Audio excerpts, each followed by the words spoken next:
ആവർത്തനം 5:1 മുതൽ 33 വരെയുള്ള വാക്യങ്ങൾ.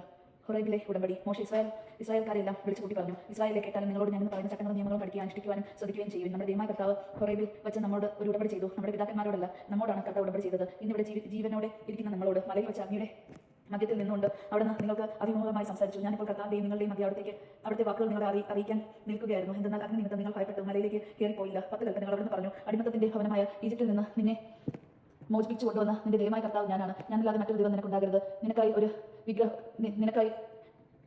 വിഗ്രഹം ഉണ്ടാക്കരുത്. മുകളിൽ ആകാശത്തോ താഴെ ഭൂമിയിലെ ജലത്തിലോ ഉള്ള ഒന്നിന്റെയും പ്രതിമ ഉണ്ടാക്കരുത്. നീ അവയെ കൊണ്ടിട്ട് ആരാധിക്കുകയോ സേവിക്കുകയോ ചെയ്യരുത്. എന്നാൽ നിന്റെ ദൈവവും കർത്താവുമായ ഞാൻ എന്നെ വെറുക്കുന്നവരുടെ 3 4 തലമുറ വരെയും മക്കളെയും അവരുടെ പിതാക്കന്മാരുടെ തിന്മ മൂലം ശിക്ഷിക്കുന്ന അസഹിഷ്ണുമായ ദൈവമാണ്. എന്നാൽ എന്നെ സ്നേഹിക്കുകയും എന്റെ കൽപ്പനകൾ പാലിക്കുകയും ചെയ്യുന്നവരോട് 1000 തലമുറ വരെ ഞാൻ കാരുണ്യം കാണിക്കും. നിന്റെ ദൈവമായ കർത്താവിന്റെ നാമം വൃഥ പ്രയോഗിക്കരുത്. തന്റെ നാമം വൃഥ ഉപയോഗിക്കുന്നവരെ കർത്താവ് ശിക്ഷിക്കാതെ വിട്ടയക്കുകയില്ല. നിന്റെ ദൈവമായ കർത്താവ് കൽപ്പിച്ചതുപോലെ സാബത്ത് ആചരിക്കുക, വിശുദ്ധമായി കൊണ്ടാടുക.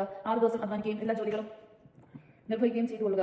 എന്നാൽ 7-ാം ദിവസം നിന്റെ ദൈവമായ കർത്താവിന്റെ സാബത്താണ്. അന്നൊരു ജോലിയും ചെയ്യരുത്. നീ നിന്റെ മകനോ മകളോ ദാസനോ ദാസിയോ കാളയോ കഴുതയോ മൃഗങ്ങളിലെ എന്തെങ്കിലുമോ നിന്റെ പട്ടണത്തിലുള്ള പരദേശിയോ ഒരു ജോലിയോ ചെയ്യരുത്. നിന്നെ പോലെ തന്നെ നിന്റെ ദാസനും ദാസിയും വിശ്രമിക്കട്ടെ. നീ ഈജിപ്തിൽ ദാസനായിരിക്കുന്നു എന്ന് നിന്റെ ദൈവമായ കർത്താവ് തന്റെ കരുത്തുറ്റ കരം നീട്ടി അവിടെ നിന്ന് നിന്നെ മോചിപ്പിച്ചുകൊണ്ട് വന്നുവെന്ന് ഓർമ്മിപ്പിക്കുക. അതുകൊണ്ട് സാബത്ത് ആചരിക്കാൻ അവിടെ നിന്ന് നിന്നോട് കൽപ്പിച്ചിരിക്കുന്നു. നീ ദീർഘനാൾ ജീവിച്ചിരിക്കാനും നിന്റെ ദൈവമായ കർത്താവ് തരുന്ന നാട്ടിൽ നിനക്ക് നന്മ ഉണ്ടാകാൻ വേണ്ടി അവിടെ കൽപ്പിച്ചിരിക്കുന്നത് പോലെ നിന്റെ പിതാവിനെയും മാതാവിനെയും ബഹുമാനിക്കുക. നീ കൊല്ലരുത്, വ്യഭിചാരം ചെയ്യരുത്, നീ മോഷ്ടിക്കരുത്, അയൽക്കാരനെതിരായി നീ കള്ളസാക്ഷി നൽകരുത്. നിന്റെ അയൽക്കാരന്റെ ഭാര്യയെ നീ മോഹിക്കരുത്. അവരുടെ ഭവനത്തെയോ വയലിനെയോ ദാസിയോ കാളയോ കഴുതയോ മറ്റെന്തെങ്കിലും നീ ആഗ്രഹിക്കരുത്.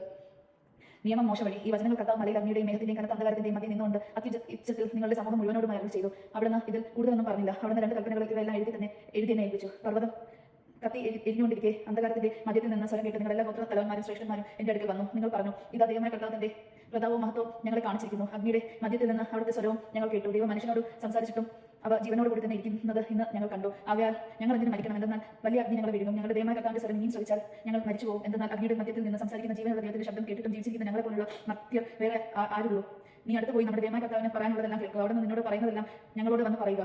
ഞങ്ങൾ അവയെല്ലാം കേട്ടനുസരിച്ച് കൊള്ളാം. നിങ്ങൾ എന്നോട് സംസാരിച്ചത് കേട്ട് കർത്താവ് എന്നോട് അരുളി ചെയ്തു. നിന്നോട് ഈ ജനം പറഞ്ഞത് ഞാൻ കേട്ടു. അവർ പറഞ്ഞതെല്ലാം നന്നായിരിക്കുന്നു എന്നും എന്നെ ഭയപ്പെടുവാൻ എന്റെ കൽപ്പനകൾ പാലിക്കുന്നത് വഴി അവർക്ക് അവരുടെയും സന്തതികളെ എന്നേക്കുമായി നന്മ ഉണ്ടാകുവാനുമായി ഇതുപോലെ സന്തതിയുള്ള ഒരു മനസ്സ് അവർക്ക് എന്നും ഉണ്ടായിരിക്കുന്നെങ്കിൽ കൂടാരങ്ങളിലേക്ക് മടങ്ങിപ്പോകും. അവരോട് പറയുക, നീ ഇവിടെ എന്റെ കൂടെ നിൽക്കുക. ഞാൻ അവകാശമായി നൽകുന്ന സ്ഥലത്ത് ചെല്ലുമ്പോൾ അവർ അനുഷ്ഠിക്കേണ്ട എല്ലാ നിയമങ്ങളും കൽപ്പനകളും ചടങ്ങുകളും അവരെ പഠിപ്പിക്കാൻ ഞാൻ നിനക്ക് പറഞ്ഞു തരാം. ആകയാൽ നിങ്ങളുടെ ദൈവമായ കർത്താവിനെ നിങ്ങളോട് കൽപ്പിച്ചതുപോലെ പ്രവർത്തിക്കാൻ നിങ്ങൾ ശ്രദ്ധാലുക്കളായിരിക്കണം. നിങ്ങൾ ഇടം വലം വ്യതിചലിക്കരുത്. നിങ്ങൾ ജീവിച്ചിരിക്കാനും നിങ്ങൾക്ക് നന്മ ഉണ്ടാകാനും നിങ്ങൾ കൈവശമാക്കുന്ന ദേശത്ത് ദീർഘനാൾ വസിക്കാനും വേണ്ടി നിങ്ങളുടെ ദൈവമായ കർത്താവ് കൽപ്പിച്ചിട്ടുള്ള മാർഗ്ഗത്തിലൂടെ ചരിക്കണം. ദൈവമാണ് നാം കേട്ടത്. നമുക്ക് ദൈവത്തെ സ്തുതിക്കാം. ക്രിസ്തുവിനെ സ്തുതി.